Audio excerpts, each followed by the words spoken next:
میرے عزیز طلباء و طالبات، السلام علیکم۔ میں امید کرتا ہوں کہ آپ سبھی خیریت سے ہوں گے۔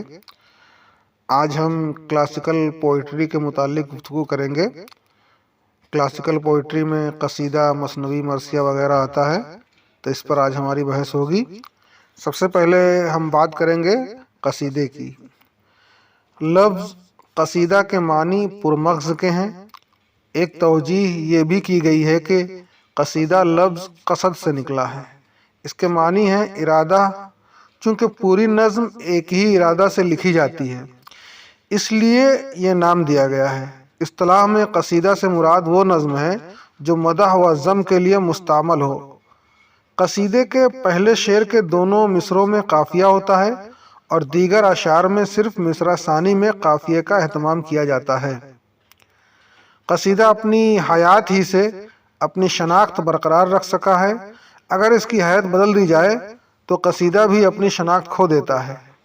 غزل اور قصیدہ کی تکنیک ایک جیسی ہی ہے۔ یہ بھی خیال ظاہر کیا جاتا ہے کہ غزل قصیدہ کے بطن سے پیدا ہوئی ہے۔ قصیدہ ادب کی شان ہے، اس میں رعب، داب، شان و شوکت، دبدبہ اور وجاہت کا احساس ملتا ہے، اور اس کے لیے مناسب الفاظ کا استعمال کیا جاتا ہے، ایسے الفاظ جو وجیح اور پرشکوہ ہوتے ہیں۔ قصیدہ کی فضا میں ایک تنتنا، طمطراق اور تکلف کا احساس ہوتا ہے۔ نظم کی طرح قصیدے میں خیالات و مضامین مربوط اور مسلسل ہوتے ہیں۔ یوں تو قصیدہ مدح و ذم کے لیے مخصوص ہے، لیکن کسی کی مدح سرائی اس انداز سے کرنا کہ اس میں ایک ادبی شان پیدا ہو جائے، بڑا ہی دقیق اور مشکل کام ہے۔ اس کے لیے زبان پر قدرت، تخیل کی بلندی، طبیعت کی روانی اور ایک خاص مزاج کی ضرورت ہوتی ہے۔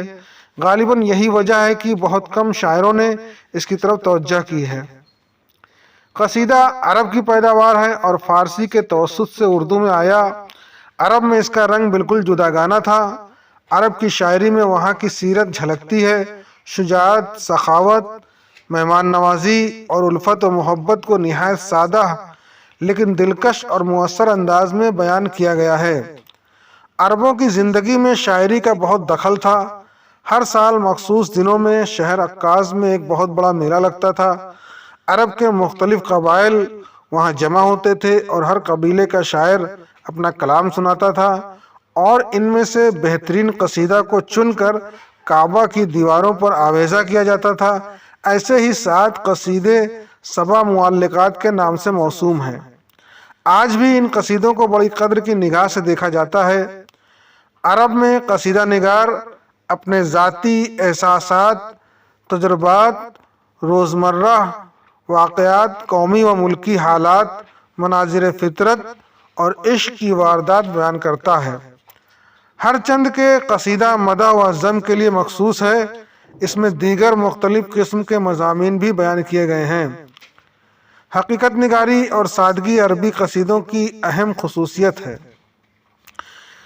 جب قصیدہ ایران پہنچا تو اس حقیقت نگاری اور سادگی کا حامل تھا، لیکن یہاں کی درباری فضا میں اس پر ایسی ملمہ کاری ہوئی اور تصنع اور تکلف کا ایسا رنگ چڑھا، غلو اور مبالغہ نے اس پر ایسا اثر ڈالا کہ اس کی صورت ہی بدل گئی۔ قصیدہ ایران میں بہت ترقی کر گیا۔ یہاں قصیدہ نگاروں کی ایسی قدردانی اور عزت افزائی ہوئی کہ یہاں خاقانی، ظہوری، رودکی، نظیری، انوری اور فارابی جیسے عظیم شاعروں نے اپنے فن کا جادو جگایا، اور ایسے عظیم قصیدے لکھے گئے جن کی عظمت کے آگے ساری دنیا سر جھکاتی ہے۔ قصیدہ میں چونکہ شاعر کو اپنے فن کا کمال دکھانا مقصود ہوتا ہے، اس کے لیے وہ نہایت ہی سنگلاخ زمینوں کا انتخاب کرتا ہے اور بے حد دقیق اور مشکل قافیہ استعمال کرتا ہے اور مضمون آفرینی کا کمال دکھاتا ہے۔ قصیدہ کے 5 جز ہیں۔ نمبر 1 تشبیب، نمبر 2 گریز، نمبر 3 مدح، نمبر 4 حسن طلب، نمبر 5 دعا۔ تشبیب یہ قصیدہ کی تمہید ہوتی ہے۔ اسے تشبیب بھی کہا، نصیب بھی کہا گیا ہے۔ اس کے تعلق سے عابد علی عابد یوں رقم تراز ہیں۔ تشبیب کے لغوی معنی احوال، ایام، شباب، کردن ہیں۔ عرب کے قصائد میں یہی صورتحال تھی۔ اردو میں شاعر قصیدہ کی ابتدا یا تو غزل کے اشعار سے کرتا ہے یا موسم بہار کی تعریف سے۔ غزل کے اشعار سے قصیدہ کی ابتدا ہوتی ہے۔ ان میں عشق و عاشقی کے واقعات، واردات قلبی، فلسفیانہ مضامین یا تصور کے نکات کا بیان ہوتا ہے۔ گریز یہ تشبیب اور مدح کے درمیان کی منطقی کڑی ہے۔ شاعر موسم بہار کی تعریف کرتے یا غزل کے اشعار کہتے کہتے اپنے اصل موضوع یعنی ممدوح کی مدح کی طرف پلٹتا ہے اور اس کے لیے ایک دو اشعار میں جواز پیش کرتا ہے۔ مدح، یہاں شاعر اپنے ممدوح کی جی کھول کر مدح سرائی کرتا ہے۔ اس میں اپنا سارا زور بیان صرف کر دیتا ہے، زمین آسمانی قلابے ملا دیتا ہے، تخیل کو بے لگام چھوڑ دیتا ہے اور اس حد تک مبالغہ کرتا ہے کہ غلو کی حدوں کو پار کر جاتا ہے۔ حسن طلب، یہاں شاعر نہایت ہی لطیف و جمیل انداز میں اپنے ممدوح سے اپنے لیے کچھ طلب کرتا ہے۔ اکثر قصیدوں میں یہ جز نہیں ہوتا۔ دعائیہ، آخر میں شاعر اپنے ممدوح کے لیے دعا کرتا ہے۔ ذوق اپنے قصیدہ میں ممدوح کے لیے یوں دعا کرتے ہیں: ختم کرتا ہے ثنا تیری دعا پر اب ذوق، ختم کرتا ہے ثنا تیری دعا پر اب ذوق، کہ زباں کو بس اب آگے نہیں یارائے بیان۔ قصیدے کی دو اہم قسمیں ہیں، تمہیدیہ اور خطابیہ۔ یہ ہم نے کچھ قصیدے کے متعلق بات کی۔ اب اس کے بعد ہم بات کریں گے مثنوی کے متعلق۔ مثنوی اردو شاعری کی ایک اہم صنف ہے۔ حیت کے اعتبار سے ہم وزن اشعار کے مجموعہ کو مثنوی کہا جاتا ہے، جس میں ہر شعر کے دونوں مصرے ہم قافیہ ہوں اور ہر شعر اپنے پہلے اور بعد کے شعر سے مختلف قافیہ رکھتا ہو۔ لفظ مثنوی عربی زبان کے لفظ مثنیٰ سے مشتق ہے، جس کا مطلب دو دو علیحدہ کرنا۔ چونکہ مثنوی کا ہر شعر اپنے سے پہلے اور بعد کے اشعار سے علیحدہ دو قافیوں کا حامل ہوتا ہے، اس لیے اس صنف کو مثنوی نام دیا گیا ہے۔ مثنوی اردو شاعری کی ایک بیانیہ اور توضیحی صنف ہے۔ اس میں شاعر اپنے کسی خیال یا مقصد کو یا تو راست طور پر بیانیہ انداز میں نظم کر دیتا ہے یا کسی داستان یا قصے کے روپ میں پیش کرتا ہے۔ سیدھے سادے بیانیہ انداز میں قلم بند کیے جانے والی مثنویاں اکثر کسی مخصوص موضوع پر لکھی جاتی ہیں۔ ایسی مثنویاں عموماً مختصر ہوتی ہیں۔ ان میں سب سے پہلے حمد لکھی جاتی ہے، پھر نعت رسول، اس کے بعد مدح، فرما روائے وقت کے عنوان سے اپنے زمانے کے بادشاہ یا کسی وزیر یا رئیس کی تعریف بیان کی جاتی ہے۔ بعد میں شاعر کبھی کبھی تعریف سخن کا حصہ بھی بیان کرتا ہے، جس میں وہ سخن کی اہمیت اور اپنی فنکاری کی مدح و توصیف کرتا ہے۔ قصے میں قصہ گوئی کے تمام اجزاء ترکیبی یعنی پلاٹ، کردار نگاری، جذبات نگاری، سراپا نگاری، مکالمہ نگاری اور منظر نگاری، جزیات نگاری سبھی پہلو پائے جاتے ہیں۔ صنف مثنوی میں اشعار کی تعداد پر کوئی پابندی عائد نہیں ہے۔ مثنوی 10 اشعار کی بھی ہو سکتی ہے اور 10,000 اشعار کی بھی۔ کمال خاں رستمی کی مثنوی خاور نامہ 24,000 اشعار پر مشتمل ہے۔ یہ اردو کی سب سے زیادہ طویل مثنوی ہے۔ مثنوی میں شاعر اپنی پسند اور ضرورت کے مطابق کسی بھی موضوع کو اپنا سکتا ہے۔ وہ قصیدہ گوئی کی طرح کسی کی تعریف بیان کر سکتا ہے، مرثیہ نگار کی طرح کسی کی موت پر رنج و غم کا اظہار کر سکتا ہے، غزل گو کی طرح عشقیہ کا فضا پیدا کر سکتا ہے، اخلاق یا اصلاح کی باتیں کر سکتا ہے، تصوف یا مذہب پر اظہار خیال کر سکتا ہے، کسی کی ہجو لکھ سکتا ہے، کسی شکار کی تفصیلات بیان کر سکتا ہے، کسی جنگ کا نقشہ قلم بند کر سکتا ہے یا کسی تقریب کی رودادی بیان میں پیش کر سکتا ہے۔ اظہر علی فاروقی نے ایک جگہ لکھا ہے کہ معمولی سے معمولی چیز پر بھی اس کا موضوع بن سکتی ہے۔ مرزا سودا کی لاٹھی ہو، میر کا گھر، حامد اللہ افسر کے گھر کے صحن کا نیم ہو، یا دیا شنکر نسیم کی شہزادہ تاج الملوک اور بقولی کی داستان عشق، یا میر تقی میر کے شکار نامے، کائنات کی ہر چیز مثنوی کی صورت میں پیش کی جا سکتی ہے۔ اردو کے اولین نقاد مولانا حالی نے معیاری مثنویوں کی تخلیق کے سلسلے میں مشورہ دیتے ہوئے لکھا ہے کہ جو قصہ مثنوی میں بیان کیا جائے اس کی بنیاد ناممکن اور مافوق العادت باتوں پر نہ رکھی جائے۔ اردو میں بہمنی دور کے شاعر فخر الدین نظامی بیدری کی مثنوی پدم راؤ سے صنف مثنوی کی ابتدا ہوئی۔ نظامی نے اسے بہمنی سلطنت کے 9ویں بادشاہ احمد شاہ ولی بہمنی کے زمانے میں لکھا تھا۔ اب اس کے بعد ہم بات کرتے ہیں مرثیہ کی۔ مرثیہ اردو ادب کی آبرو اور سب سے قیمتی سرمایہ اور سب سے زیادہ جاندار صنف ہے۔ یہ صرف عالمی ادب میں ایپک اور ڈرامے کے مقابلے میں پیش کی جا سکتی ہے۔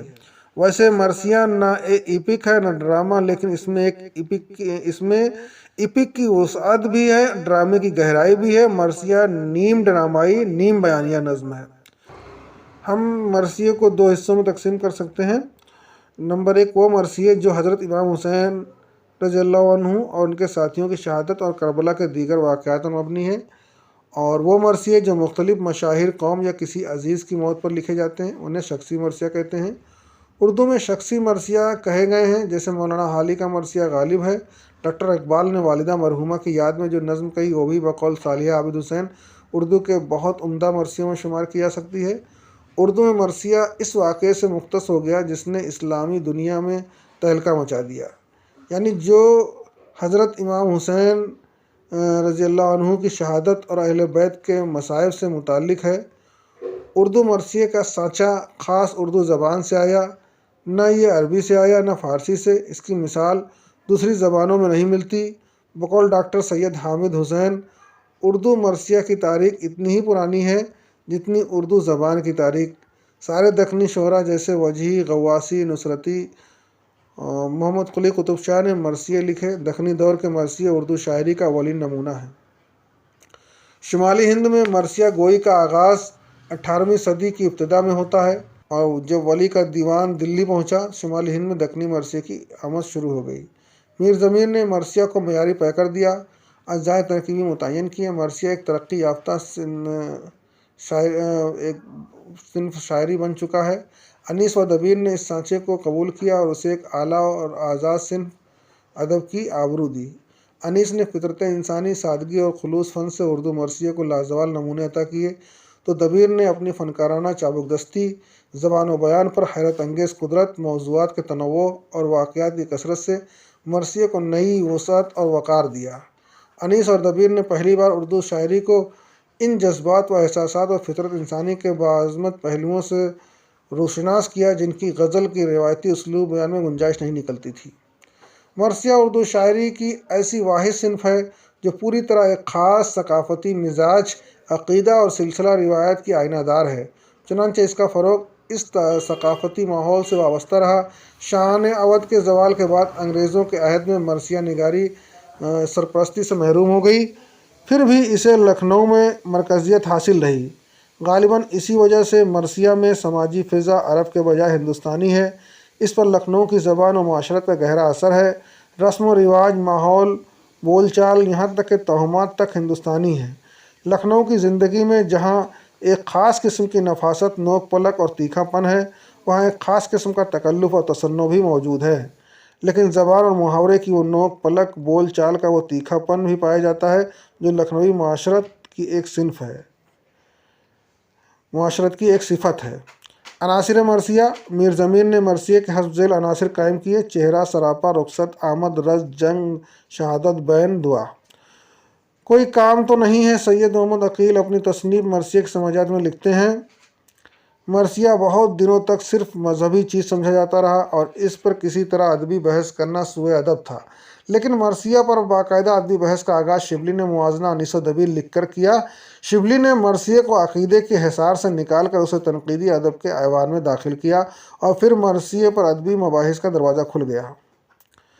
مرثیوں میں انسانی فطرت کے سارے جذبات پائے جاتے ہیں، جیسے محبت، اخلاص، جرأت، ثابت قدمی، غیظ و غضب، حسد، نفرت، وفاداری، صبر و ایثار، نفس کشی، بے لوثی وغیرہ۔ مرثیوں میں ساری شعری خوبیاں پائی جاتی ہیں۔ محمد حسین آزاد، شبلی، امداد امام حسن نے مرثیوں کی ادبی اہمیت کو تسلیم کیا ہے۔ تو میں یہ سمجھتا ہوں کہ ہماری گفتگو سے آپ کو کافی فائدہ حاصل ہوگا۔ بہت بہت شکریہ۔